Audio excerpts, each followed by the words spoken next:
Hi guys, I'm Mike Edgar from TheLureBox, and I'm here with my regular boat partner James Dobie at the famous Grafham Water.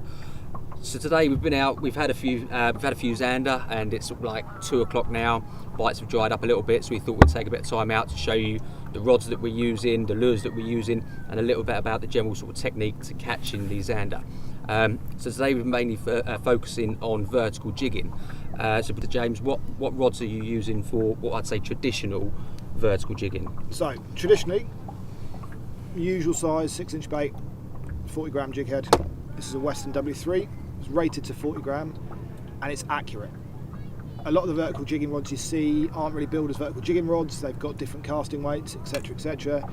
These are purpose-built vertical jigging rods with an accurate weighting. I've got the full range in both bait casters and fixed spool, all of them nice blanks, quite responsive in the tip. You can see quite nice fast rods.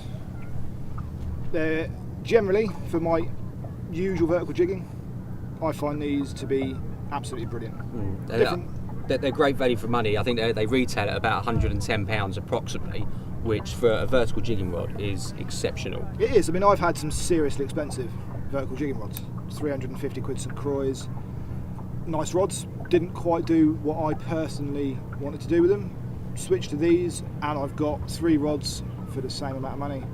All 3 rods do the slightly different things, slightly different lure sizes, slightly different jig head weights.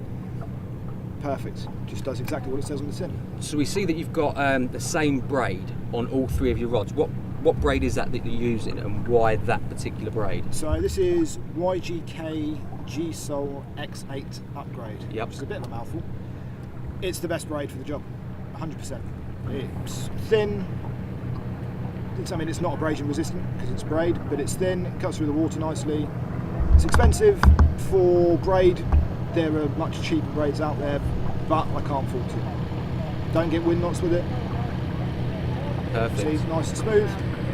So then, James, let's talk about lures. If you had to pick 5 lures for vertical jigging, full stop, what 5 would it be? Right, that's really easy. Number 1, Western Slim Tees, 6-inch in the colour Fireflake. For me, if I only had one vertical jigging lure, it'd be this lure in this colour, and that's it.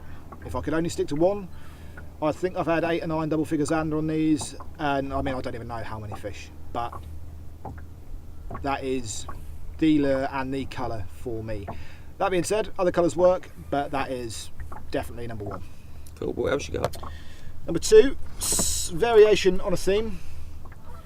That is a Lunker City Sluggo, 6 inches as well, in the colour Arkansas Shiner.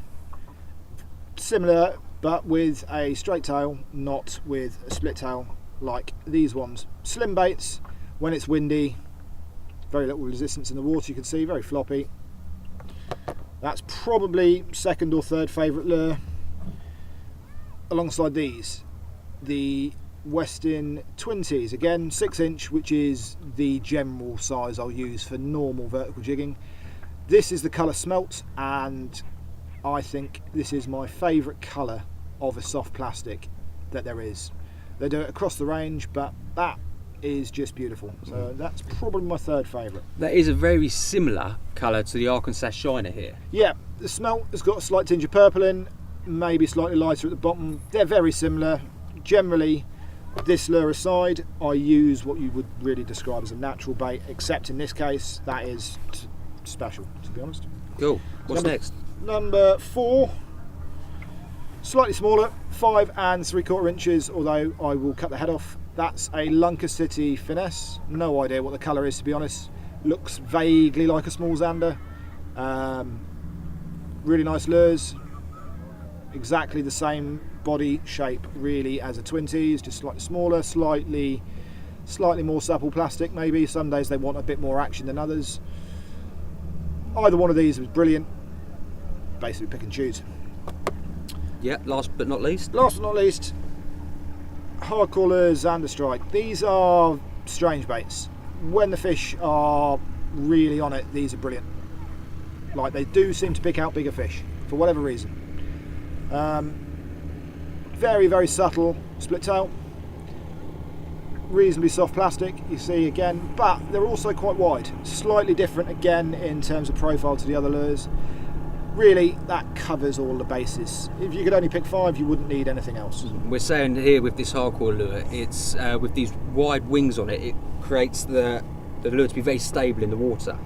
So it avoids any rolling action, which the slim tees will have a slight roll, but these chaps will stay absolutely horizontal throughout the water column. We'll have a little look now at technique wise.